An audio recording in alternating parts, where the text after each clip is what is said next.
सध्या राज्यात गुन्हेगारींचा वाव दिवसेंदिवस वाढतच चाललाय। यात सर्वात जास्त तरुणच असल्याचं चित्र देखील समोर येत आहे। त्यामुळे आता हा संतापाचा विषय बनलाय। यातच नागपूरमधील आनंद नगर येथील रहिवासी मृणाल गजबे नावक युवकावर सकाळच्या सुमारास 7:30 दरम्यान प्राणघातक हल्ला झालाय।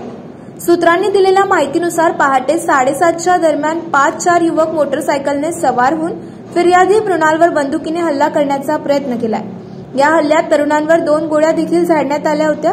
त्यात पहिली गोळी ही हवेत व दुसरी गोळी फिर्यादी मृणालवर झाडण्याचा प्रयत्न केला गेला होता, पण सुदैवाने आरोपींचा हा कट अयशस्वी ठरलाय। पोलिसांना घटनेची माहिती मिळताच पोलीस तातडीने घटनास्थळी दाखल झाले व त्यांनी चौकशी देखील सुरू केली आहे। यासोबतच फॉरेन्सिक डिपार्टमेंट मधील डॉक्टर्स देखील घटनास्थळी दाखल झाले व त्यांनी तपासणी सुरू केली।